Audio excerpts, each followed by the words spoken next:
அன்னைக்கு ஒரு நாள் எங்கள் ஊர் மாரியம்மன் கோவிலில் கும்பாபிஷேகம். அந்த கோவில் வந்து கிட்டத்தட்ட ஒரு 13 வருஷம் முன்னாடி கட்டிட்டாங்க. ஆனால் இப்போ 12 வருஷம் ஆயிடுச்சு. அதுக்கப்புறம் மறுபடியும் இன்னொரு கும்பாபிஷேகம் வைக்கணும் அப்படின்னு வச்சுருந்தாங்க. எங்கள் வீட்டில் இருக்கிறவங்களாம் முன்னாடியே போயிட்டாங்க.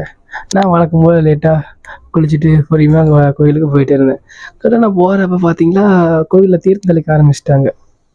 நான் போகிறதுக்கு முன்னாடியே தெளிக்க ஆரம்பிச்சிட்டாங்க. நான் போகிறப்ப கூட்டத்தெல்லாம் கிராஸ் பண்ணி முன்னாடி போகிறேன். ஆனால் மற்றவங்களும் தீர்த்தம் தெளிச்சு பின்னாடி என் பக்கம் வந்துட்டு இருந்தாங்க ஆப்போசிட்டில். நான் பக்கத்தில் போக தீர்த்தம் தெளிச்சிட்டு இருந்தாங்க. நான் ஒரு சொட்டு தீர்த்தம் கூட என் மேலே படவே இல்லை. என்னடா ஒரு சொட்டு தீர்த்தம் கூட படவே இல்லை. நான் இன்னும் கொஞ்சம் பக்கத்து போனேன். அதுக்கப்புறம் பார்த்தா தீர்த்தம் என் பக்கம் அடிக்கலை, அந்த பக்கம் ஆப்போசிட் பக்கம் அடிச்சிட்டு இருந்தாங்க. மொத்தம் 3 சைடு இருக்குங்க இல்லையா, 360 டிகிரி ஃபுல்லாகவே தீர்த்தம் வச்சுட்டு இருந்தாங்க இந்த மாரியம்மன் கோவிலில். சரி, என்னடா என்ன வரலையே அப்படின்னு இன்னும் கொஞ்சம் பக்கத்தில் போனேன். அந்த ஸ்பீக்கர் பாக்ஸ் பக்கத்தில் நான் போய் நான்